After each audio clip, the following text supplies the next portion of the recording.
পেতে থাকলেন আপনি, কত বড় ফজিলত। আর এতে যে কত অসংখ্য নেকি আল্লাহ পাক রব্বুল আলামিনের পক্ষ থেকে আছে, তো আল্লাহ ভালো জানেন। আবু মুসা আশআরী রাদিয়াল্লাহু তাআলা আনহু আরেকটি হাদিস বর্ণনা করেছেন ফজরের ফজিলতে। আন্না রাসূলুল্লাহ সাল্লাল্লাহু আলাইহি ওয়াসাল্লাম قال মান সাল্লাল বারদাইন দাখালাল জান্নাহ, মুত্তাফাকুন আলাইহি, বুখারী মুসলিম শরীফের হাদিস। যেই ব্যক্তি ফজরের নামাজ পড়বে আর আসর নামাজ পড়বে, মান সাল্লাল বারদাইন, যে ব্যক্তি দুই ঠান্ডার সময়ের নামাজ পড়বে, ঠান্ডার সময় হচ্ছে এক বিকেলবেলা রোদ্রের প্রখরতার পরে ঠান্ডার সময় আসরের নামাজকে বলা হয়েছে, আর এক নামাজ হচ্ছে রাত্রের ঠান্ডা হচ্ছে ভোরের ঠান্ডা ফজরের নামাজ। যেই ব্যক্তি এই দুই নামাজ কায়েম করবে সুন্দর করে, ফজর নামাজ আর আসর নামাজ, দাখালাল জান্নাহ, সে অবশ্যই জান্নাতে যাবে, সে অবশ্যই জান্নাতে যাবে। নবী করিম সাল্লাল্লাহু আলাইহি ওয়াসাল্লামের ভবিষ্যৎবাণী।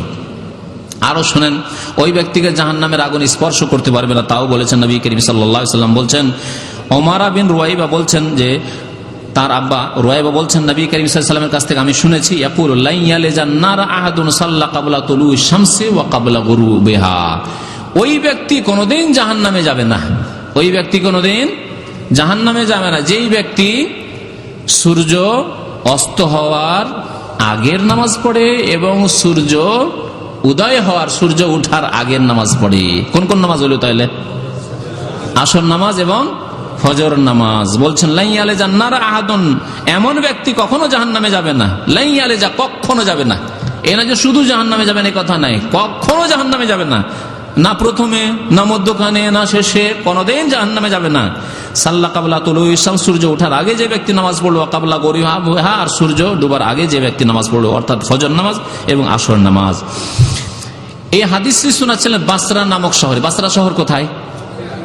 বর্ণনাকারী ইরাকের বাসরা শহরে এই হাদিসটি শোনাচ্ছিলেন। একজন বাসরার লোক তাকে বল, আনতা সামিতা হাযা মিন রাসূলিল্লাহি সাল্লাল্লাহু আলাইহি ওয়াসাল্লাম, তুমি এই হাদিসটি আল্লাহর নবী থেকে স্বয়ং শুনেছো না কোনো মাধ্যম দিয়ে শুনে শুনে বলছো? হতে পারে যে বাড়াবাড়ি কথা, অতিরঞ্জন কথা, তাই জিজ্ঞাসা করছে সে তাগিদের জন্য। কালার নাম, সেই সাহাবী বলছেন হ্যাঁ অবশ্যই। কালার রাজুল ওয়া আনা আশহাদু, আরেকজন লোক উঠে দাঁড়িয়ে গেল আর সাক্ষী দিচ্ছে, ওয়ানা আশহাদু, আমিও সাক্ষ্য প্রদান করছি, আন্নী সামিতুহু মিন রাসূলিল্লাহি সাল্লাল্লাহু আলাইহি ওয়াসাল্লাম, আমিও আল্লাহ রাসূল সাল্লাল্লাহু আলাইহি ওয়াসাল্লাম থেকে এই হাদিস শুনেছি যে ওই ব্যক্তি জাহান্নামে যাবে না যেই ব্যক্তি ফজর নামাজ পড়ে আর আসর নামাজ পড়ে। বলছেন সামিআতু উযনায়া ওয়া ওয়াহু কলবি, আমার দুই কানে শুনেছে আর আমার অন্তরে মুখস্থ রেখেছি। আল্লাহু আকবার। এই হচ্ছে সুসংবাদ ফজরের নামাজ যারা কায়েম করে সেসব ভাইদের জন্য। অন্ধকারে যারা নামাজ পড়তে যায়, যেসব ভাইয়ের অন্ধকারে নামাজ পড়তে, অন্ধকারের অজুহাতে অনেকে নামাজ পড়তে যান না গ্রামে গঞ্জে, নবী করিম সাল্লাল্লাহু আলাইহি ওয়াসাল্লাম তাদেরকে সুসংবাদ দিয়েছেন। আর অন্ধকারের নামাজ হচ্ছে দুইটি নামাজ, এশার নামাজ এবং ফজর নামাজ। ফজর নামাজ অন্ধকারই পড়াই সুন্নাত। আমাদের দেশের লোকেরা তো সূর্য উঠা মযহাবপন্থী গোঁড়ারা এই নামাজকে পিছাইতে পিছাইতে এমন জায়গায় নিয়ে গেছে যে সূর্য ওঠা 10 মিনিট 15 মিনিট আগে নামাজ পড়ে। কিন্তু নবী করিম সাল্লাল্লাহু আলাইহি ওয়াসাল্লাম অন্ধকারে ফজর নামাজ পড়তেন, ইউসাল্লি বিগালাস, ভোরের অন্ধকারে নামাজ পড়তেন, ফিরে আসতেন। সাহাবায়ে কেরাম রাস্তা অন্ধকার হয়ে থাকতো, সেই সময় নামাজ পড়ে ফিরে চলে আসতেন। তাহলে আউয়াল ওয়াক্তে ফজর নামাজ পড়তে হবে, এটি হচ্ছে নবী করিম সাল্লাল্লাহু আলাইহি ওয়াসাল্লামের সুন্নাত। নবী করিম সাল্লাল্লাহু আলাইহি ওয়াসাল্লাম কি সুসংবাদ দিয়েছেন? বাশশিরিল মাশাইনা ফি যুলামি বিন-নূরি তামি ইলা ইয়াউমিল কিয়ামাহ, বাশশিরিল মাশাইনা ফি যুলামি ইলাল মাসাজিদ বিন-নূরি তামি ইয়াউমাল কিয়ামাহ। তিরমিজি শরীফের হাদিস। নবী করিম সাল্লাল্লাহু আলাইহি ওয়াসাল্লাম বলছেন যে তোমরা সুসংবাদ দিয়ে দাও, তোমরা সুসংবাদ দিয়ে দাও আল্লাহ এবং রাসূলের পক্ষ থেকে, কি ওই লোকদেরকে যারা পায়ে হেঁটে যায় অন্ধকারে, এলাল মাসাজিদ, মসজিদের দিকে, আল মাশাইনা ফি যুলামি, অন্ধকারে যারা পায়ে হেঁটে যায়, আশঙ্কা আছে সাপের, বিচ্ছুর, চোর, ডাকাতের, কত ভয় আছে, ওই সবকে এড়িয়ে আল্লাহর সন্তুষ্টির উদ্দেশ্যে এশার নামাজে অন্ধকারে যায়, ফজর নামাজে অন্ধকারে যায়, তাদেরকে সুসংবাদ দিয়ে দাও। কিসের সুসংবাদ? বিন-নূরি তামি ইয়াউমাল কিয়ামা, পূর্ণাঙ্গ আলোর সুসংবাদ তাদেরকে দিয়ে দাও কিয়ামতের দিনে। কিয়ামতের দিনে কাফেররা বেনামাজি যখন অন্ধকারে অবস্থান করবে, অন্ধকারে তাদেরকে জাহান্নামে নিক্ষিপ্ত করে দেওয়া হবে, তখন তাদের জন্য হাসর মাঠে আলোর ব্যবস্থা করা হবে। আল্লাহু আকবার।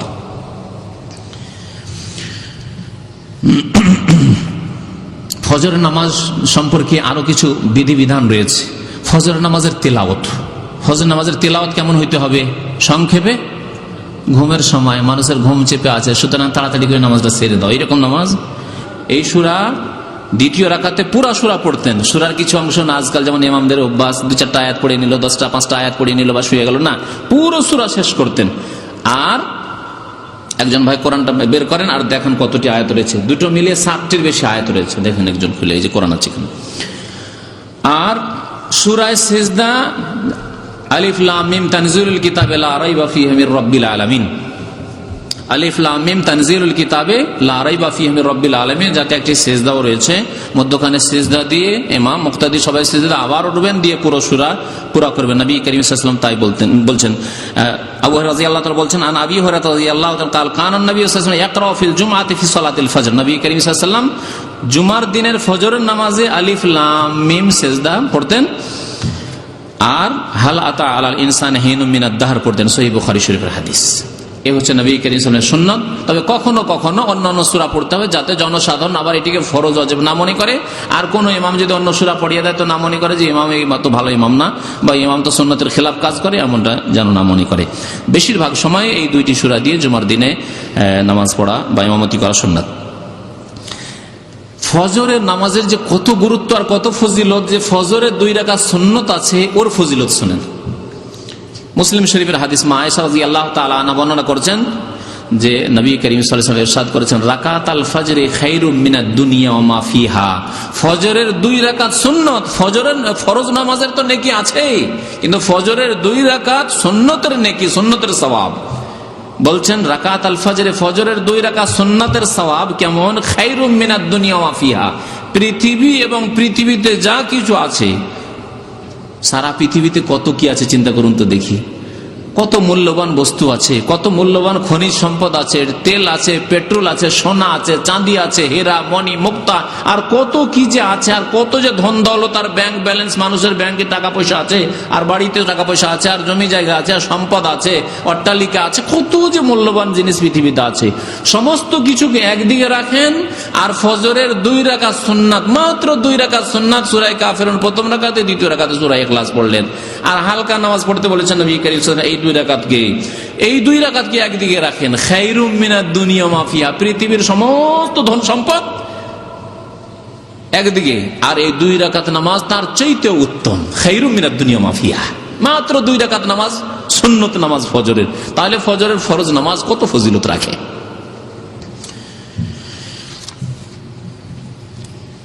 ফজরের নামাজের পরে আল্লাহ পাক রব্বুল আলামিন যাদেরকে অবসর দিয়েছেন এবং যাদের সুস্থতা দিয়েছেন, যাদেরকে আল্লাহ শক্তি ক্ষমতা দিয়েছেন, ইমানি এবং আমলি শক্তি দিয়েছেন, দৈহিক শক্তি দিয়েছেন, তাদের আরেকটি সুন্নতের বাস্তবায়ন করা উচিত।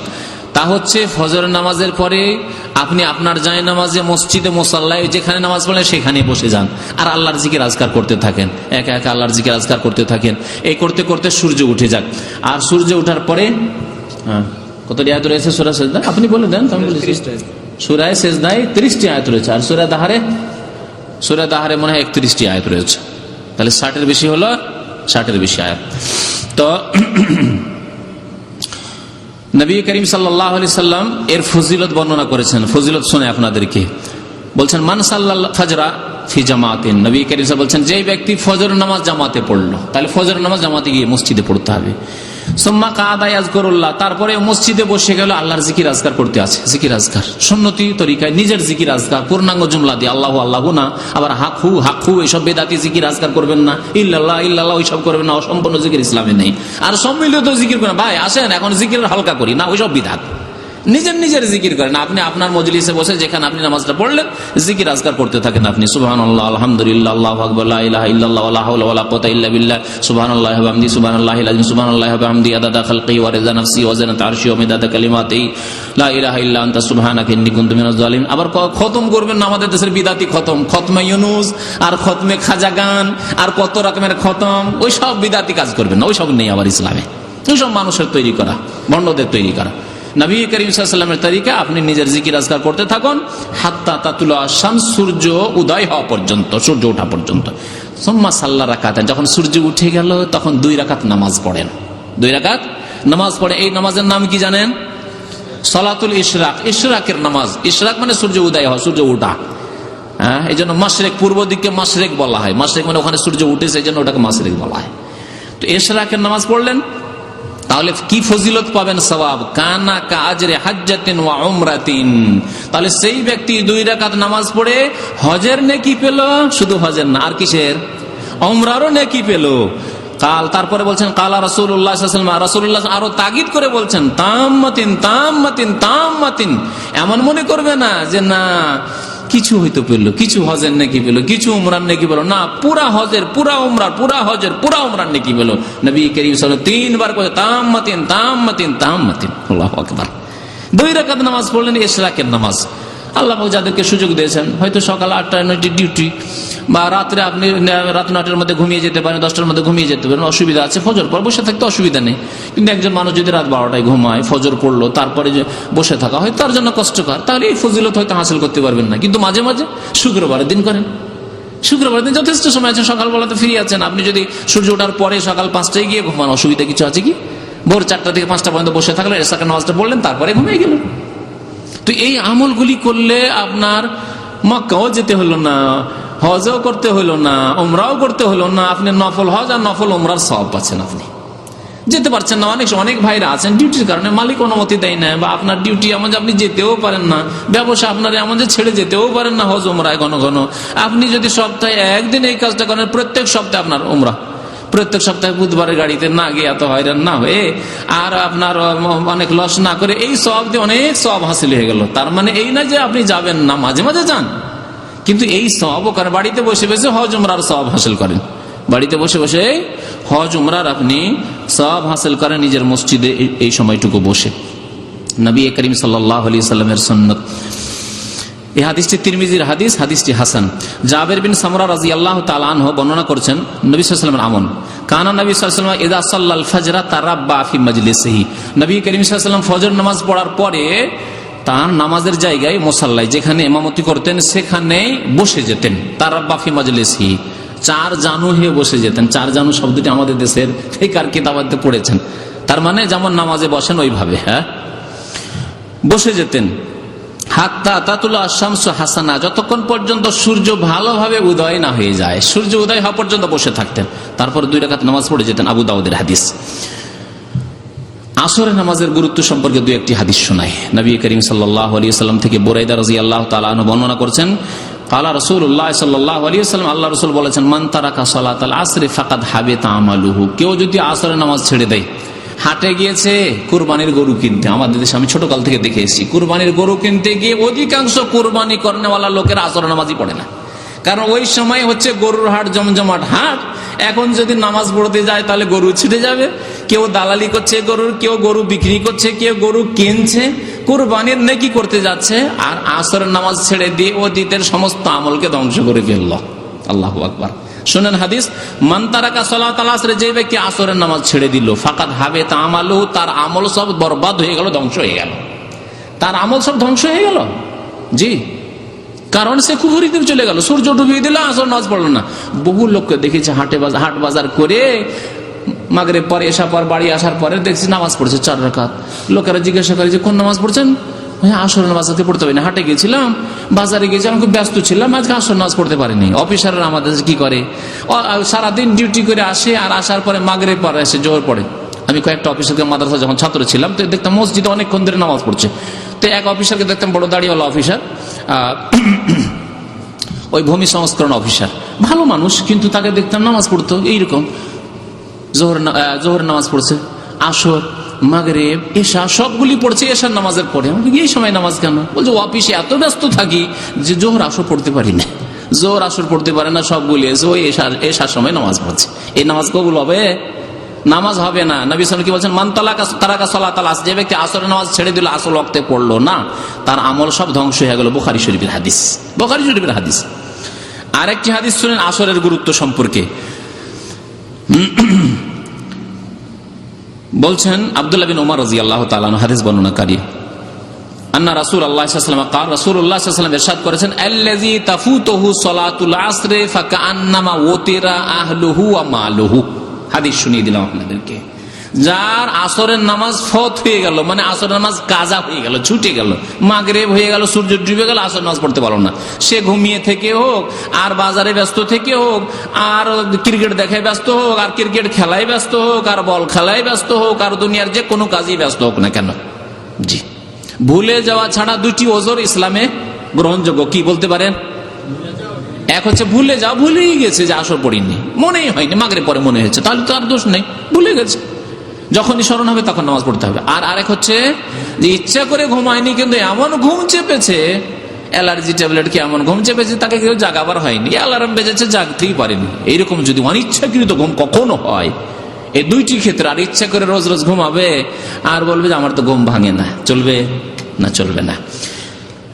যার না আসরের নামাজ ছুটে গেল তার অবস্থা কি হবে কাল কিয়ামতে? বলছেন নবী সাল্লাল্লাহু আলাইহি ওয়াসাল্লাম, ফাকা আন্নামা ওয়াতিরা আহলুহু ওয়া মালুহু, যেন তার পরিবার এবং ধন সম্পদ সব ধ্বংস হয়ে গেল।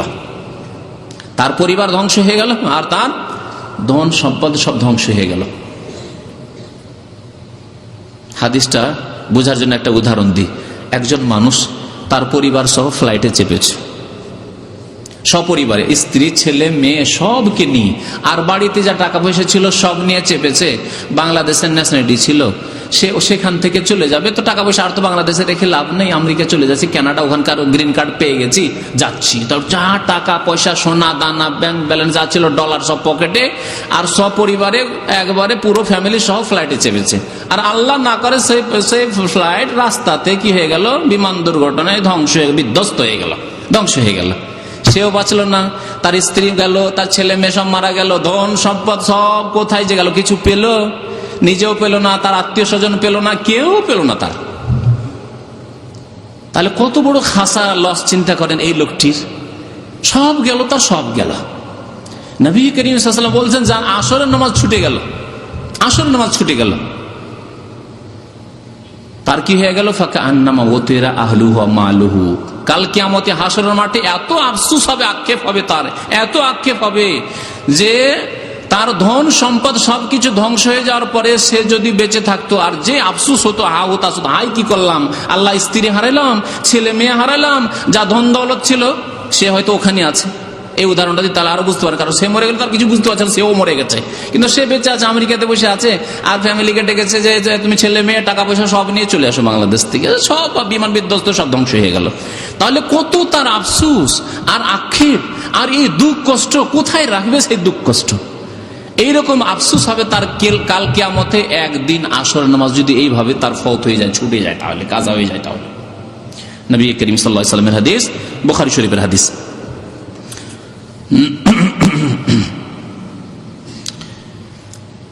আর একটি হাদিস শুনে আব্দুল্লাহ বিন মাসউদ রাদিয়াল্লাহু তাআলা আনহু, সাহাবীর হাদিস, তিনি বলছেন, মান সাররাহু আন ইয়ালকাল্লাহ গাদাম মুসলিমান, কোন ব্যক্তি যদি ইচ্ছা করে, তাকে ভালো লাগে যে আল্লাহর সাথে কালকে মুসলমান হয়ে সাক্ষাৎ করব। যদি আপনাদেরকে বলি যে ভাই কে আছেন যে আল্লাহর সাথে অমুসলিম হয়ে সাক্ষাৎ করতে চান, কেউ চাইবেন না। যে বেনামাজি সেও বলবে না যে আমি আল্লাহর কাছে অমুসলিম হয়ে সাক্ষাৎ করতে চাই, হিন্দু হয়ে সাক্ষাৎ করতে চাই, আমি ইহুদি খ্রিস্টান হয়ে সাক্ষাৎ করতে চাই, কথা বলবে না। বলবে কি? কেউ বলবে না। বলছেন আব্দুল্লাহ বিন মাসউদ রাদিয়াল্লাহু তাআলা বলছেন, মান সাররাহু, যে ভালো মনে করে যে আল্লাহর সাথে সাক্ষাৎ করবে কাল কিয়ামতে মুসলিমান, মুসলিম হয়ে, তাকে কি করতে হবে? ফালিয়ুহাফিজ আলা হাউলাইস সালাওয়াত, সে যেন এই 5 ওয়াক্ত নামাজের হেফাজত করে, 5 ওয়াক্ত নামাজকে সুন্দর করে কায়েম করে। হাইসু ইউনাদা বিহিন্না, যখনই তার আজান দেওয়া হবে, হাজির হবে নামাজের জন্য। ফাইনাল্লাহ শারআ লিনাবিয়িকুম সাল্লাল্লাহু আলাইহি ওয়াসাল্লাম সুনানাল হুদা, কারণ আল্লাহ পাক রব্বুল আলামিন তোমাদের নবী মুহাম্মদ সাল্লাল্লাহু আলাইহি ওয়াসাল্লামের জন্য এই হিদায়াতের আদর্শ দান করেছেন, হেদায়েতের আদর্শ দিয়েছেন, অর্থাৎ নামাজ, জামাত সহকারে নামাজ। ওয়াইন্নাহুন্না মিন সুনানিল হুদা, আর এই 5 ওয়াক্ত নামাজ হচ্ছে হেদায়েতের আদর্শ। ওয়ালাউ আন্নাকুম সাল্লাইতুম ফি বুয়ুতিকুম, তোমরা যদি নিজের নিজের ঘরে ঘরে নামাজ পড়ো, মসজিদে নামাজ পড়তে না আসো, কামা ইউসাল্লি হাযাল মুতাখাল্লিফু ফি বাইতিহি, যেমন এই মুনাফিক জামাতে আসে না, মুনাফিকরা যেমন বাড়িতে নামাজ পড়ে, লা তারাকতুম সুন্নাতা নবিয়িকুম, তাহলে তোমাদের নবী সাল্লাল্লাহু আলাইহি সাল্লামের আদর্শকে তোমরা ছেড়ে দেবে। ওয়ালাউ তারাকতুম সুন্নাতা নবিয়িকুম, আর তোমরা যদি তোমাদের নবীর আদর্শকে, সুন্নতকে ছেড়ে দাও, অর্থাৎ সুন্নত মানে এখানে এই নয় যে ওয়াজিবের বিপরীত সুন্নত, মানে নবীর আদর্শ, ফরজ ও আদর্শ, আর ওয়াজিবে আদর্শ, সুন্নত আদর্শ, মুস্তাহাব আদর্শ, নবী সাল্লাল্লাহু আলাইহি ওয়াসাল্লাম যা করেছেন তাই হচ্ছে নবীর আদর্শ। নবীর আদর্শকে যদি, মানে জামাত সহকারে নামাজ পড়াকে যদি তোমরা ছেড়ে দাও, লা দালালতুম, তাহলে তোমরা পথভ্রষ্ট, গুমরাহ হয়ে যাবে। তাহলে জামাত ছেড়ে দিয়ে বাড়িতে নামাজ পড়া, ঘরে নামাজ পড়া কি? গুমরাহি, পথভ্রষ্টতা। ওয়া মিন রাজুলিন ইয়াতাতাহার, এখন নামাজের ফজিলত বলছেন আব্দুল্লাহ বিন মাসউদ রাদিয়াল্লাহু তাআলা নবী সাল্লাল্লাহু আলাইহি ওয়াসাল্লাম থেকে, অমামিন রাজুলিন, কোন ব্যক্তি যদি আতাতাহারো ওযু করে, বাড়িতে ওযু করলো, ফায়ুহসিনু তাহুর, আর ভালো করে ওযু করলো, সুম্মা ইয়ামাদু ইলা মাসজিদিন মিন হাযিহিল মাসাজিদ, কোন এক মসজিদে নামাজ পড়তে গেল, ইল্লা কাতাবাল্লাহু লাহু বিকুল্লি খাতওয়াতিন ইয়াখতুহা হাসানাহ, প্রত্যেক কদমে কদমে আল্লাহ পাক রব্বুল আলামিন এক নেকি লিখবেন। ওয়া ইয়ারফাউ বিহা দারাজা, আর প্রত্যেক কদমে কদমে প্রত্যেক ধাপে একটি করে মর্যাদা উঁচু করবেন। একটি নেকি লিখা হলো, একটি মর্যাদা উঁচু করা হলো। ওয়া ইয়াহুত্তু আনহু বিহা সাইয়্যার, একটি করে আল্লাহ পাক রব্বুল আলামিন গুনাহ মাফ করবেন। তাহলে যত দূরে মসজিদ, কষ্ট হচ্ছে 5 মিনিট 7 মিনিট লাগছে, যত বেশি হেঁটে যাবেন তত গুনাহ মাফ হবে, তত নেকি বাড়বে, আর তত বেশি মর্যাদা উঁচু হবে। ওয়ালাকাদ রাআইতুনা, আব্দুল্লাহ বিন মাসউদ রাদিয়াল্লাহু তাআলা বলছেন যে আমি দেখেছি আল্লাহর নবী সাল্লাল্লাহু আলাইহি ওয়াসাল্লামের জামানায় ওমা ইয়াতাখাল্লাফু আনহা ইল্লা মুনাফিকুন মালুমুন নিফাক, মুনাফিক ছাড়া কেউ ফজর নামাজ থেকে পিছনে থাকতো না, জামাত থেকে পিছনে থাকতো না। মুনাফিকরাই ফজর এশাই বা আসরে এরা আসতো না, কিন্তু যারা মুমিন মুসলিম তারা সবাই নামাজ পড়তে আসতো।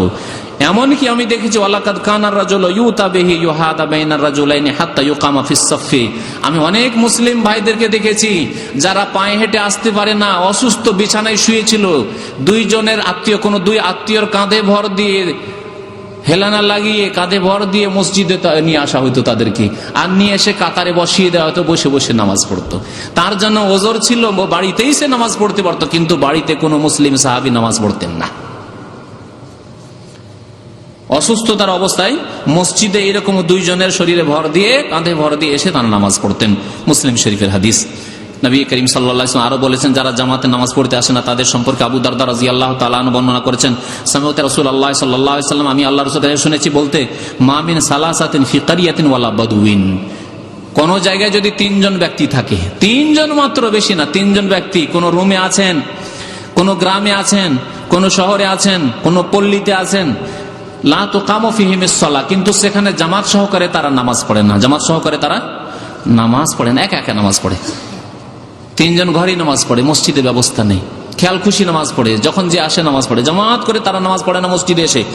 ইল্লা কাদ ইস্তাহওয়াজা আলাইহিমুশ শাইতান, তাহলে শয়তান তাদের উপর ছেয়ে যাবে, শয়তান তাদেরকে গ্রাস করে নেবে, শয়তানের খপ্পরে তারা পড়ে যাবে। ফালাইকা বিল জামাআহ, তাই বলছেন নবী সাল্লাল্লাহু আলাইহি ওয়াসাল্লাম, হে মুসলিম, তোমরা জামাত সহকারে নামাজ পড়বে। ফাইন্নামা ইয়াকুলু যিবুল কাসিয়া, কারণ নেকড়ে বাঘ একা যদি কোনো বকরি ছাগল থাকে দূরে, বকরির পাল থেকে দূরে যদি কোনো বকরি পায়, ছাগল পায়, তাহলে সেই বকরি ছাগলকে নেকড়ে বাঘে খায়। আর বকরির পালের মধ্যে নেকড়ে বাঘ আক্রমণ করে কোনদিন বকরি ধরে না। এই কথাটি নবী করিম সাল্লাল্লাহু আলাইহি ওয়াসাল্লাম শিখিয়েছেন। বুঝতে পারলেন না? পারলেন না? কি বুঝতে পারলেন? যদি একসাথে একত্রিত বকরির পাল থাকে, 25, 50, 100, 200 বকরি থাকে, তাহলে সেখানে সাহস করে না নেকড়ে বাঘ ঢুকতে, কারণ নেকড়ে বাঘের ভয় খুব বেশি। এক তো রাখালকে ভয় করে, আর বকরির পালে জানি না কি আছে না আছে, ও সাহস করে ঢুকবে না। কিন্তু একটা বকরি যদি দূরে চলে যায় চড়ার জন্য, আর একা দেখতে পেয়েছে, তখন ওকে ধরে নেয়। ওই রকমই হে মুসলিম, তুমি জামাত সহকারে নামাজ পড়বে মুসলমানদের জামাতে, তাহলে শয়তানের খপ্পরে পড়বে না, শয়তান তোমাকে গুমরা করতে পারবে না। আর জামাতে যদি নামাজ না পড়ো, মসজিদ আছে, জামাতে লোকেরা নামাজ পড়ছে, তুমি একা একা যদি নামাজ পড়ো, তো ওই একা বকরির মতো তোমার অবস্থা। একা বকরিকে যেমন নেকড়ে বাঘে খায়, তুমি একা নামাজিকে শয়তান গুমরা করে দেবে, পথভ্রষ্ট করে দেবে, তোমার দ্বারা পাপ করাবে।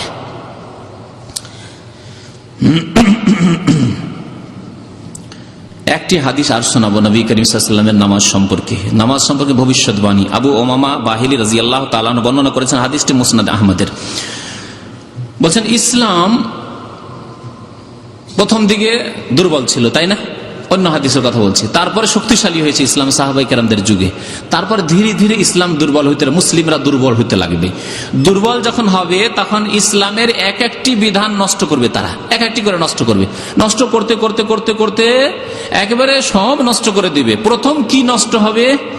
2টি জিনিস উল্লেখ করেছেন নবী করিম সাল্লাল্লাহু আলাইহি ওয়াসাল্লাম। বলছেন, লায়ন কাযান্না ওরাল ইসলামে উরওয়াতান, ইসলামের বিধিবিধানগুলি, ইসলামের হুকুম আহকামগুলিকে নষ্ট করবে মুসলিমরা, একটা করে উঠাবে, একটা করে ছাড়বে। যাকাত দেওয়া ছুটে যাবে, রোজা রাখাতে শিথিলতা শুরু হবে, হজে শিথিলতা শুরু হবে, এইভাবে পর্দা বেহায়া বেপর্দা হতে লাগবে। এই করে এক একটা করে বিধান উঠতে লাগবে। ফাকুল্লামা ইনতাকাযাত উরওয়াতুন তাশাব্বাসান নাসু বিল্লাতি তালিহা, এক একটি করে উঠে যাবে, বাকিগুলো থাকবে। আর একটা উঠে যাবে, আর বাকিগুলো থাকবে, আর একটা উঠে যাবে ইসলামের বিধান, আর একটা থাকবে। এই করে ধীরে ধীরে উঠতে উঠতে সবগুলি উঠে যাবে। সর্বপ্রথম যে বিধানটি মুসলিম সমাজ থেকে উঠে যাবে, মুসলিম দেশ থেকে উঠে যাবে, তা কি বলছেন? ওয়া উলাহুন্না নাকদান আল হুকম।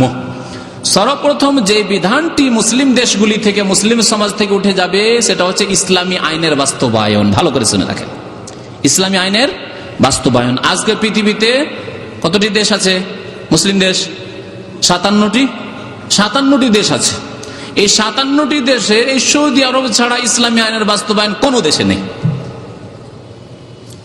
তাহলে দেখলেন নবী করিম সাল্লাল্লাহু আলাইহি ওয়াসাল্লাম ভবিষ্যৎবাণী যে ইসলামের বিধানগুলি একটা একটা করে উঠতে উঠতে সবগুলি উঠে যাবে, আর সর্বপ্রথম উঠবে ইসলামী আইনের বাস্তবায়ন। ইসলামী আইনের বাস্তবায়ন শেষ, তারপরে তখন বেহায়া বেপরদা। ইসলামী আইনের বাস্তবায়ন থাকলে বেহায়া বেপরদা হওয়ার সাহস করতো না। তাহলে চুরি করার, জেনা করার সাহস করে কেন? চুরি করলে পরে হাত কাটা যাবে, জেনা করলে সংসার করা হবে বিবাহিত হলে, বা তার ইসলামিক যে দণ্ডবিধি আছে তা কায়েম করা হবে। মদ খেলে তার ইসলামী দণ্ডবিধি কায়েম হবে। যদি ডাকাতি করে তাহলে তাকে হত্যা করা হবে। যদি কাউকে খুন করে তাহলে তাকে খুন করা হবে, কেসাস না হবে। ইসলামী আইনের বাস্তবায়ন যখন মুসলিম দেশগুলিতে উঠে গেল, তখন অহরহ খুন হতে আছে, জেনা হতে আছে, চুরি ডাকাতি হতে আছে, কোনো শাস্তি নেই। 6 মাস 1 বছর জেল হলো, আবার জামানতে ফিরে চলে আসলো, আরামসে বসে আছে। ঠিক কিনা বলেন? মানব রচিত বিধানেই হচ্ছে। তাহলে সর্বপ্রথম মুসলিম সমাজ থেকে যেটা উঠে যাবে সেটা হচ্ছে ইসলামী আইনের বাস্তবায়ন। ইসলামী আইনকে দূরে সরিয়ে দিবে। কোরআন শুধু মসজিদে, কোরআনী বিধানের কথা মসজিদে শুধু, বাস, মসজিদের বাইরে না, পার্লামেন্টে না, আর আদালতে না, আর কোর্ট কাচারিতে না, ও সবে না, অফিস আদালতে না, ইউনিভার্সিটি কলেজে না, ওই সব জায়গায় চলবে না। এটা হবে প্রথম। ও আখিরুহুন্না আসসালাহ। আর সর্বশেষ যে বিদায় নেবে, যে বিধানটি মুসলিম সমাজ থেকে, সেটি হচ্ছে নামাজ। সেটি হচ্ছে নামাজ। আজকে মুসলিম সমাজ থেকে নামাজ উঠে গেছে, আর নামাজের কত আগে ইসলামী আইনের বাস্তবায়ন উঠে গেছে। আল্লাহু আকবার। মুসলিমদের অবস্থা এই। ফজরের নামাজে উঠার জন্য আপনাকে ব্যবস্থা নিতে হবে। ফজরের নামাজ কায়েম করতে হলে আপনাকে কিছু ব্যবস্থা নিতে হবে। সেই ব্যবস্থাগুলি কি? কয়েকটি ব্যবস্থা আপনাকে সংক্ষেপে বলবো। প্রথম ব্যবস্থা হচ্ছে যে যত তাড়াতাড়ি সম্ভব এশা পরে আপনি ঘুমিয়ে যান। যত তাড়াতাড়ি সম্ভব এশা পরে আপনি ঘুমিয়ে যান। আপনার ফরজ ডিউটি আছে, ডিউটি করে তাড়াতাড়ি খেয়ে দিয়ে ঘুমিয়ে যান। টিভি দেখবেন বসে বসে, আর খাবেন, গল্প করবেন। এখন ডিউটিটা সারলাম, যায় বন্ধুদের সাথে একটু দেখা সাক্ষাৎ করে আসি, না, এগুলি কাজ করবেন না। আপনি যাই একটু গল্প গুজব করে আসি, একটু খেলা দেখি, একটু খবর শুনি, একটু পত্রিকা পড়ি, না, ওইসব করবেন না। তাড়াতাড়ি ঘুমিয়ে যান। এশার নামাজের পরে ডিউটি নেই, খেয়ে দিয়ে ঘুমিয়ে যান। ডিউটি আছে, ডিউটিটা শেষ করে এসে খেয়ে দিয়ে ঘুমিয়ে যান। আমাদের অনেক ভাইদের রাত 10টা পর্যন্ত ডিউটি, 10টা পর্যন্ত ডিউটি করেন, 10:30টার মধ্যে খাওয়া দাওয়া করে 10:30, 11টা, ম্যাক্সিমাম 11টার মধ্যে ঘুমিয়ে যান আপনি। তারপরে 4 ঘন্টা, আজকেও 4 ঘন্টা শুইতে পারবেন আপনি। 4.5 ঘন্টা শুয়েও জামাত পাবেন আপনি। ঠিক কিনা বলেন? একজন মানুষ 4 ঘন্টা শোয়ার পরে খুব সহজেই জাগতে পারে। 5 ঘন্টা শুলে তো যথেষ্ট এমনিতে জাগতে পারে। আমি নিজের কথা বলছি, 5 ঘন্টা একটানা যদি শুয়ে নি, সারাদিন না শুলে আর কোনো অসুবিধা নেই। কিন্তু 5 ঘন্টা না শুইতে পেলে অসুবিধা আছে। এটা মেডিকেলের কথা বলছি, আর এটা বাস্তব পরীক্ষার কথা বলছি। আমাকে এক ডাক্তার বলেছিল যে আপনি যে এরকম 2 ঘন্টা ঘুমাচ্ছেন, আবার জেগে যেতে হচ্ছে, তো অসুবিধা, স্বাস্থ্য খারাপ হয়ে যাবে। আসলে পরীক্ষা করে দেখলাম, কোনোদিন যদি সুযোগ পাই যে একটানা 5 ঘন্টা ঘুম দিয়েছি, যথেষ্ট আমার জন্য। আপনি যদি রাত 10:30টায় ঘুমাতে পারেন, তাহলে রাত 3টা পর্যন্ত বা 3:30 পর্যন্ত 5 ঘন্টা হয়ে গেল। 4 ঘন্টা ঘুমালে উঠা যায় খুব সহজে। 3 ঘন্টা ঘুমিয়ে আমরা উঠছি। আমি নিজের কথা বলছি, 3 ঘন্টা ঘুমিয়ে উঠছি, আলহামদুলিল্লাহ। তো যত তাড়াতাড়ি সম্ভব আপনাকে শুয়ে যেতে হবে। আর একটি কথা মনে রাখবেন, নামাজ পড়া, ফজর নামাজ পড়া কি ফরজ কিনা? ফরজ। একটি ইসলামিক বিধান হচ্ছে যে কোনো ফরজ আদায় করা যদি অন্য কোনো বস্তুর উপর নির্ভরশীল হয়, তো যার উপর নির্ভরশীল সেটিও ফরজ। একটা কায়দা বললাম, ফিকহের কায়দা বললাম। কোন একটি কাজ যদি কোনো কিছুর উপর নির্ভরশীল হয়, তাহলে যার উপর নির্ভরশীল সেটাই ফরজ, সেটাও তার হুকুম নেবে। যেমন আপনাকে বলি, গুনাহ থেকে বেঁচে থাকা কি ফরজ। তাহলে গুনাহ থেকে বেঁচে থাকার জন্য আপনার যদি বিবাহ করতে হয়, যে বিবাহ না করলে আর গুনাহ থেকে বাঁচতে পারছেন, আমার দ্বারা পাপ হয়ে যাচ্ছে, হস্তমৈথুন হয়ে যাচ্ছে, আমার দ্বারা অন্য অন্যায় হয়ে যাচ্ছে, নজর খারাপ হয়ে যাচ্ছে, তাহলে আপনার বিবাহ করা কি ফরজ। গুনাহ থেকে বাঁচা ফরজ। আর আপনি বিয়ে না করলে গুনাহ থেকে বাঁচতে পারছেন না, সেই জন্য আপনার বিয়ে করা ফরজ, এই ক্ষেত্রে ফরজ। ওই রকমই ফজর নামাজ পড়া ফরজ। তাহলে ফজরের নামাজ পড়া যখন ফরজ, তাহলে ফজর নামাজ পড়ার জন্য সাহায্যকারী হচ্ছে তাড়াতাড়ি ঘুমিয়ে যাওয়া। তাহলে তাড়াতাড়ি ঘুমিয়ে যাওয়াও আপনার জন্য কি ফরজ। জি, মাসলা মনে রাখবেন। বিনা ওজরে আপনি এদিক সেদিক করে সময় নষ্ট করবেন না। যেমন বললাম যে ডিউটি করা জরুরি, ডিউটি করে নিলেন, খেয়ে দিয়ে ঘুমিয়ে যান। 2 নম্বর উপায় হচ্ছে ফজর নামাজে উঠার রাত্রে অল্প করে খাওয়া। দিনেও অল্প খান, কিন্তু রাত্রে বিশেষ করে হালকা খাবার খাবেন। বেশি করে খেলে ওলামারা বলেছেন মান আকালা কাসিরান ফাশারিবা কাসিরান, যে ব্যক্তি বেশি খাবে ওটা হজম করার জন্য বেশি পানি পান করতে হবে। একে তো খেয়ে দিয়ে পেট ভারী, তারপরে পানির জায়গা নেই, আবার ওভারলোড করে পানি চাপাইতে হবে পেটে, আর পানি দিলেন তারপরে তখন আর নড়াচড়া করতে পারেন না, তখন শুইতে হবে। ফান্নামা কাসিরান, অল্প শুয়ে হবে না কেন, এই যে এত পানি আছে পেটে আর এত যে খানা, এই নিয়ে তো হালকা ঘুম না, খুব ভারী ঘুম আসবে। ফান্নামা কাসিরান, খুব বেশি বেশি ঘুমাবেন। ফাখাসেরা কাসিরান, বেশি বেশি ক্ষতিগ্রস্ত হবেন আপনি, আপনার ফজর জামাত চলবে। তাহলে খাবার আপনাকে হালকা খেতে হবে, হ্যাঁ, অল্প করে খান আপনি, পরিমাণ অল্প খান। অল্প খেলে সুস্থ থাকে, বেশি খেয়ে কেউ সুস্থ থাকে না। আজকাল মাশাআল্লাহ মানুষ শিক্ষিত হয়েছে, বুঝতে শিখেছে যে অল্প খান, একটু ঘন ঘন খান, আর বেশি করে একবার লোড করে না। আগের যুগে আমরা করতাম যে ভালো খাবার পেয়েছি রে, কালকে সকালে নাস্তার সময় রাত্রে আজকে খেয়ে নে, বিরিয়ানি পেয়েছি, এইরকম অনেকে করে। আজকালকার লোকের আর এরকম বেকুফি করবে না, কারণ আজকাল প্রেসারের রোগ, সুগারের রোগ, আর এই রোগ সেই রোগ, পেটের রোগ। সুতরাং মানুষ বুঝতে শিখেছে যে না, অল্প খেলে সুস্থ থাকবো। অল্প খান আপনি, অল্প খেলে তাড়াতাড়ি করে আপনি দেখেন রাত্রে রুটি খেয়েন, অথবা ভাত খেলে অল্প পরিমাণ ভাত খান, পেটটাকে হালকা করে 3 ভাগের 1 ভাগ খান, আর তারপরে ঘুমাবেন, তাড়াতাড়ি করতে পারবেন। আর পেট ভর্তি করে খেয়ে দিয়ে ঘুমান, আপনি জাগতে পারবেন না। 3 নম্বর উপায় হচ্ছে ফজরের নামাজে জাগার জন্য দিনে কিছু সময় শুয়ে নেবেন, বিশেষ করে জোহরের নামাজের পরে খেয়ে দিয়ে। দুপুরে খেয়ে দিয়ে শুয়া হচ্ছে সুন্নাত। নবী করিম সাল্লাল্লাহু আলাইহি ওয়াসাল্লাম একটি হাদিসে বলেছেন যে হে মানুষ, তোমরা দিনে ঘুমাবে, কাইলুলা করা বলা হয়, কিলু ফাইন্না শাইতানা লা ইয়াকিলু, তোমরা দিনে কিছুক্ষণ ঘুমিয়ে নেবে, কারণ শয়তান দিনে ঘুমায় না, শয়তান দৌড়িয়ে বেড়ায় সারাদিন কাকে গুমরা করতে পারি, কাকে পথভ্রষ্ট করতে পারি, কাকে পাপে লিপ্ত করতে পারি, কার দ্বারা গুনাহ করাইতে পারি, শয়তান দৌড়িয়ে বেড়ায়। আপনি সারাদিন দৌড়িয়ে বেড়াবেন না, দুপুরে একটু ঘুমিয়ে যান, খেয়ে দে একটু আরাম করেন, বিশ্রাম করেন, কাইলুলা করবেন। তাহলে দিনে যদি একটু ঘুমিয়ে নেন, তাহলে রাত্রে এত ক্লান্ত হয়ে ঘুম আসবে না, ঘুম আসলেও হালকা ঘুম আসবে। 3 নম্বর উপায় হলো। 4 নম্বর উপায় হচ্ছে যে আপনি অন্তরটাকে পরিষ্কার করে ঘুমাবেন শিরিক থেকে। কবর মাজার পূজার আমার গোস বাবা উদ্ধার করেন, আর পীর বাবা উদ্ধার করেন, আর আমাকে শাহজালাল বাবার দরবারে যেতে হবে, আট্টসি মাইজবান্ডারি যেতে হবে, ফুরফুরা বাবার কাছে যেতে হবে, পীর সাহেব আসছেন তার কাছে বয়াত নিতে যেতে হবে, ওই সব থেকে অন্তরকে পাক করেন। বিদাত থেকে, শিরক থেকে, বিদাত থেকে অন্তরকে পাক করেন। হিংসা থেকে, বিদ্বেষ থেকে, শত্রুতা থেকে, কালিমা থেকে অন্তরকে পাক করেন। রাত্রে শুইলেন আর ভাইয়ের বিরুদ্ধে আপনার দুশ্মনী, অন্তরে শত্রুতা না, হিংসা বিদ্বেষ, ও কেন এত উন্নতি করলো রে, ও কেন এত টাকা পয়সার মালিক হয়ে গেল, ও এত বড় বাড়ি করতে পারলো, এত দামি গাড়ি কিনতে পেরেছে, আর আমি হইতে পারলাম না, এইসব না। অন্তরকে পাক করে আল্লাহ যা দিয়েছেন আলহামদুলিল্লাহ, আল্লাহ আমাকে যা দিয়েছেন আলহামদুলিল্লাহ, আল্লাহ ওকে যা দিয়েছেন আলহামদুলিল্লাহ, যাকে আল্লাহ দিয়েছেন আল্লাহর ইচ্ছা। অন্তরটাকে পরিষ্কার করে ঘুমাইতে হবে। আর অন্তরকে পরিষ্কার করে ঘুমালে টেনশন হবে না, দুশ্চিন্তা হবে না। আর দুশ্চিন্তা না হলে ঘুম তাড়াতাড়ি আসবে, ঠিক না? আর যে দুশ্চিন্তা, শুধু অন্তরে জ্বালা, হিংসার জ্বালায় আর পুড়ে মরছেন, আপনার অন্তরে আগুন জ্বলছে, তাহলে কি আর ঘুম আসবে? শত্রুতা অন্তরে, শুয়ে শুয়ে চিন্তাই করছেন এত শত্রু রে, এ আমার এই শত্রুতা করে, এ আমার শত্রুতা করে, এ এরকম করে, এর সাথে আমাকে এরকম করতে হবে, একে দেখবো, ওকে দেখবো, এই করতে থাকবে, তাহলে কি ঘুম আসবে? তাহলে তার ফজরে জাগতে পারবেন না। এই করতে করতে রাত 2টো বাজলো, তারপরে রাত 2টোর পরে 3টের পরে ঘুম আসলো, তাহলে আর ফজরে কেমন করে উঠবেন? বুঝতে পারছেন? তাহলে অন্তরটাকে পরিষ্কার রেখে শিরিক থেকে, বিদআত থেকে, দুশ্চিন্তা থেকে, হিংসা বিদ্বেষ শত্রুতা এসব থেকে পাক করে ঘুমাইতে হবে। 5 নম্বরের উপায় হচ্ছে ফজরে উঠার সমস্ত গুনাহ থেকে আপনাকে যথাসাধ্য বেঁচে থাকার চেষ্টা করতে হবে। কারণ মানুষ যখন গুনাহ করে তখন অন্তর তার শক্ত হয়ে যায় পাথরের মতো। আল্লাহ বলেছেন সুম্মা কাসাত কুলুবুকুম, তোমাদের অন্তরগুলি শক্ত হয়ে যায়, নিষ্ঠুর হয়ে যায়। ফাহিয়াকাল হেজার, আর পাথরের মতো হয়ে যায়, শক্ত হয়ে যায়। আও আসাদ্দ কাসওয়া, এমনকি পাথরের চাইতেও বেশি অনেক মুসলমানদের বা অনেক মানুষের অন্তর শক্ত হয়ে যায়। অন্তর শক্ত হয়ে যায় পাপ করলে। আর অন্তর যদি শক্ত হয়ে যায়, অন্তর যদি নরম না হয়, তাহলে ঈমান, আল্লাহর ভয় অন্তরে ঢুকবে না। আর আল্লাহর ভয় যদি অন্তরে না ঢুকে, তাহলে ফজরের জন্য জাগা হবে না। আল্লাহর ভয় যত বেশি অন্তরে থাকবে, তত বেশি আপনি পেরেশান থাকবেন যে আল্লাহ আমাকে ফজরে জাগতেই হবে, ফজরটা জামাত আমাকে পড়তেই হবে, আল্লাহর কাছে আমাকে প্রথম জবাব দিতেই হবে গিয়ে নামাজের, এসব চিন্তা থাকবে। সুতরাং গুনাহ থেকে বেঁচে থাকবেন। হাসান বাসরি রাহমাতুল্লাহ আলাইহি, তাবেঈ, প্রসিদ্ধ তাবেঈ, তার একটি ঘটনা উল্লেখ করি। তার কাছে একজন ছাত্র বা একজন মানুষ এসে বলল যে আচ্ছা বলুন তো, আপনি তো এত বড় আলেম আর তাবেই, এত আল্লাহ আপনাকে সম্মান দিয়েছেন, একটি মাসলা বলেন তো।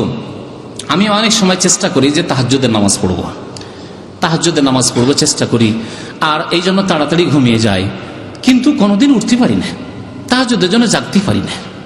পানি রাখি রেডি করে, যে পানি রেডি হয় যাতে দেরি না হয়, তাড়াতাড়ি করে উজু করে নামাজটা পড়তে পারি, যাতে করে প্রস্তুত থাকি মন মানসিকতার দিক থেকে যে আমি তাহাজ্জুদ পড়ব, কিন্তু জাগতেই পারি না, ফজর হয়ে যায়।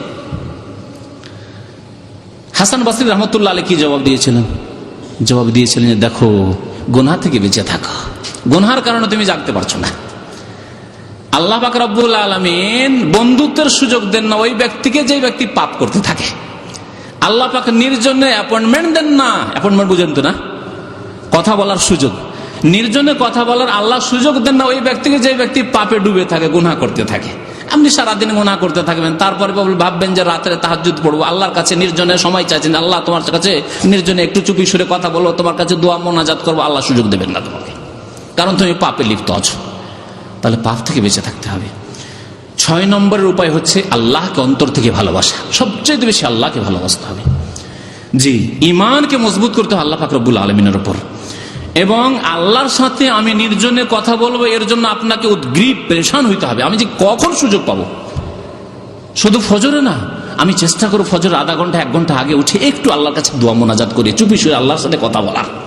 এই মনের কামনা, বাসনা লাগবে, স্পৃহা লাগবে, আগ্রহ লাগবে, উদ্যম লাগবে, তাহলে আল্লাহ পাক রব্বুল আলামিন তৌফিক দেবেন। আল্লাহকে ভালোবাসতে হবে, আল্লাহ রাসূল সাল্লাল্লাহু আলাইহি ওয়াসাল্লামকে ভালোবাসতে হবে, আল্লাহর নেক বান্দাদেরকে ভালোবাসতে হবে, ইসলামের বিধিবিধানকে ভালোবাসতে হবে, নামাজকে ভালোবেসে নামাজ পড়তে হবে। আল্লাহ যেন আমাদেরকে তৌফিক দান করেন 5 ওয়াক্ত নামাজ পড়ার, আল্লাহ যেন আমাদেরকে ফজরের নামাজ আদায় করা সুন্দর করে তৌফিক দান করেন, জামাত সহকারে আল্লাহ পাক রব্বুল আলামিন যেন আমাদেরকে ফজর নামাজ পড়ার তৌফিক দান করেন।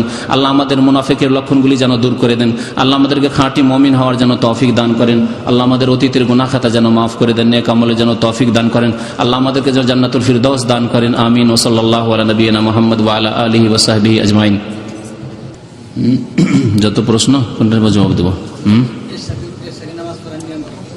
ইশরাকের নামাজ যখন সূর্য উঠে যাবে, আজকের আলোচনা এসছে ইশরাকের নামাজ, সূর্য উঠে যাবে, তারপরে যে ইশরাকের টাইম দেওয়া আছে ক্যালেন্ডারে, দেখে সূর্য ওঠার পরে পরে আপনি 2 রাকাত নামাজ পড়বেন, যে কোনো সূরা দিয়ে পড়তে পারেন, কোনো অসুবিধা নেই। এই ক্ষেত্রে বিশেষ কোনো সূরা দিয়ে পড়তে হবে এমন কোনো জরুরি নাই। মাগরিবের নামাজের প্রথমে সুন্নত পড়লে পরে সুন্নাত না পড়লে কোনো গুনাহ হবে কিনা? প্রথমের সুন্নাত আলাদা, আর পরের সুন্নাত হচ্ছে সুন্নাতের রাতেবা, সুতরাং পরের সুন্নাত অবশ্যই পড়বেন। তবে যদি কোনো ওযর থাকে, অসুবিধা থাকে, তাড়াতাড়ি থাকে, তাহলে না পড়লে অসুবিধা নেই। কিন্তু কথা হচ্ছে যে আপনি সবসময় ছাড়বেন না, যথাসাধ্য দিনে রাত্রের 12 রাকাত সুন্নত বা কমের পক্ষে 10 রাকাত সুন্নত পড়ার চেষ্টা করবেন। জোহরের নামাজের কি গুরুত্ব রয়েছে? জোহর যেমন গুরুত্ব রয়েছে, মাগরিবের তেমন গুরুত্ব রয়েছে, এশা তেমন, সমস্ত নামাজের গুরুত্ব। নবী সাল্লাল্লাহু আলাইহি ওয়াসাল্লাম খামসু সালাতেন, 5 ওয়াক্ত নামাজ পড়তে হবে। সুতরাং 5 ওয়াক্ত নামাজ জামাত সহকারে পড়তে হবে পুরুষদেরকে। জি, বেনামাজি কোনদিন জান্নাতে যাবে? শিরিক করে না, শিরিক করে না, কিন্তু বেনামাজি। সহিহ হাদিস এবং কোরআনের দ্বারা প্রমাণিত যে বেনামাজি জান্নাতে যেতে পারবে না। আমরা কাউকে জান্নাত জাহান্নামের ঠিকা নিনি যে কাউকে জান্নাতে ভরবো আর কাউকে জান্নাতে বের করবো আর জাহান্নামে ঢুকাবো, এটা আমরা দায়িত্ব নিনি। কিন্তু কোরআন এবং হাদিস দ্বারা প্রমাণিত যে বেনামাজি জান্নাতে যেতে পারবে না। কারণ আল্লাহ পাক রব্বুল কোরআনে বলছেন যে জান্নাতীরা জিজ্ঞাসা করবে জাহান্নামীদেরকে যে জাহান্নামে কেন আসলে, মা সালাকাকুম ফি সাকার, সাকার নামক জাহান্নামে কেন? তখন প্রথম উত্তর হবে লাম নাকুম মিনাল মুসাল্লিন, আমরা নামাজ পড়তাম না, আমরা নামাজ পড়তাম না। তাহলে বোঝা গেল যে বেনামাজি জান্নাতে যাবে না। আল্লাহু আ'লাম। এক ভাই লিখেছেন, আমি ফজর নামাজ এবং আসর নামাজ মসজিদে গিয়ে পড়তে পারি না, আমার রুম থেকে মসজিদ যেতে 50 মিনিট। 50 মিনিট যদি হয় তো ঠিক আছে, কিন্তু 5 মিনিট যদি হয় তো মুশকিল। কেন অনেকে এরকম প্রশ্ন হয়, ভাই 5 মিনিট বা 8 মিনিট লাগবে, না চলবে না। হ্যাঁ, নবী সাল্লাল্লাহু আলাইহি ওয়াসাল্লাম বলেছেন আজান শুনতে পাও কিনা, যদি আজান শুনতে পাও তো যাও। আজান মোটামুটি মুখে আজান দিলে 1 কিলোমিটার 1.5 কিলোমিটার যাওয়া যায়। তো কথা হচ্ছে যে আপনাকে যথাসাধ্য মসজিদে যাওয়ার চেষ্টা করতে হবে, কিন্তু আধা ঘন্টা 50 মিনিট লাগলে আপনাকে মসজিদে যাওয়ার দরকার নেই, সেই ক্ষেত্রে আপনি বাসায় নামাজ পড়বেন। জি, কেমন দূরত্বে মসজিদ থাকলে জামাতে নামাজ ওয়াজিব? হ্যাঁ, যেমন বললাম, হাল তাসমাউন নিদা বিস সালাহ, নবী সাল্লাল্লাহু আলাইহি ওয়াসাল্লাম জিজ্ঞাসা করেছেন যে তুমি কি আজান শুনতে পাও? আজানও যদি শুনতে পান, মুখে আজান দিলে বিনা মাইকে, তাহলে যেতে হবে। জি, যেমন বললাম যে মোটামুটি 1 কিলোমিটার কমের পক্ষে। জি, আমাদের দেশের আলেমগণ বলেন, বক্তা যখন ওয়াজ করেন তখন বক্তার চেহারা মোবারকের দিকে তাকিয়ে থাকলে নাকি সাগিরা গুনাহ মাফ হয়ে যায়। এগুলি আমাদের দেশের পীরদের কথা। হ্যাঁ, যুক্তিবাদী শুধু এইটি কথা, এটা তো ছোটই কথা হলো তার, সে তো কবর মাজার পূজা করাচ্ছে। জি, তার বক্তব্যে আমি শুনেছি, আমি চেক করেছিলাম মদিনা ইউনিভার্সিটিতে, বেশ কিছু ক্যাসেট দিয়েছিল চেক করার জন্য সাইদির আর এই যুক্তিবাদী। তো যুক্তিবাদী সম্পর্কে আমার যেটা অভিমত সেটা হচ্ছে সে ডাহা মুশরিকি কথাবার্তা বলে, বড় শিরক করায়। সুতরাং যুক্তিবাদী বাংলাদেশের মুসলিমরা কেন তার নাম বলেছে আল্লাহর কাছে তারা জবাব দেবে। হ্যাঁ, শিরিকবাদী, তার নাম রাখেন শিরিকবাদী। আর সাইদির ক্যাসেটে বেশ কিছু বিদাত দেখেছিলাম, ডাহা শিরক তো পাইনি কিন্তু বেশ কিছু বিদাত দেখেছিলাম। হ্যাঁ, কে কারো মনে কষ্ট লাগে কষ্ট নেবেন না, হাকিকত এটা বললাম। আর যুক্তিবাদীর ক্যাসেটে ডাহা ডাহা বড় বড় শিরক, জি, কবর মাজার পূজার শিরক পর্যন্ত আছে। জি, হ্যাঁ হ্যাঁ, বুঝতে পেরেছি। যে সব নবী সাল্লাল্লাহু আলাইহি ওয়াসাল্লামকে একবার জিজ্ঞাসা করেছে সাহাবারা যে আচ্ছা যদি দেখা যায় যে লেট করে নামাজ পড়ছে, বিলম্ব করে শেষ ওয়াক্তে নামাজ পড়ছে ইমামরা, তাহলে আমরা কি করবো? নবী সাল্লাল্লাহু আলাইহি ওয়াসাল্লাম বলেছেন তোমরা প্রথম ওয়াক্তে নামাজ পড়ে নাও, আউয়াল ওয়াক্তে বাড়িতে নামাজ পড়ে নেন, অথবা মসজিদে পড়ে যদি চলে আসতে পারেন, ফিতনা না হয়, ঝগড়া না হয়, বিবাদ না হয়, তাহলে মসজিদে পড়ে চলে আসেন, আর না হলে বাড়িতে আউয়াল ওয়াক্তে পড়ে নেন। আর তারপরে মসজিদে গিয়ে তাদের সাথে সামিল হয়ে যান, যাতে করে তারা আপনার ওপর মিথ্যা অপবাদ না দেয় যে লোকটি বেনামাজি, নামাজ টামাজ পড়ে না। সেজন্য তাদের শেষ ওয়াক্তে নামাজ পড়েন, কিন্তু আউয়াল ওয়াক্তে আপনি আপনার উত্তম নামাজ পড়েন, দ্বিতীয় নামাজ আপনার জন্য নফল হবে, দ্বিতীয় নামাজ আপনার জন্য নফল হবে, এই কথা বলেছেন নবী করিম সাল্লাল্লাহু আলাইহি ওয়াসাল্লাম। যদি বিরোধিতা তাওহীদের করে আর বলে যে না মাজারে যেতে হবে, ওরসে যেতে হবে, তাহলে মুশরিক, ওদের পেছনে নামাজ হবে না। আর যদি বিরোধিতা এই করে যে না কিছু বিদআত তাদের মধ্যে আছে বা চায় না যে তারা আসলে এই সুন্নতগুলি পালন হোক, রফেদান করে নামাজ হোক, সহি নামাজ হোক, তারা ওই নিয়াত পড়া নামাজ পড়ে, তাহলে সেই বিদআতীদের পিছনে নামাজ হবে।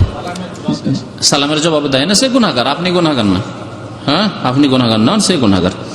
তো কথা হচ্ছে যে যদি ছোট বেদাতি হয় তাহলে তার পিছনে নামাজ হবে, আর বড় বেদাতি যারা কবর মাজার পূজা করে, খাসি মোরগ জবাই করে, তাদের পিছনে নামাজ হবে না। চাদর চড়াতে যায়, ওরসে যায়, তাদের পিছনে নামাজ হবে না। সাল্লাল্লাহু আলাইহি ওয়া সাল্লাম।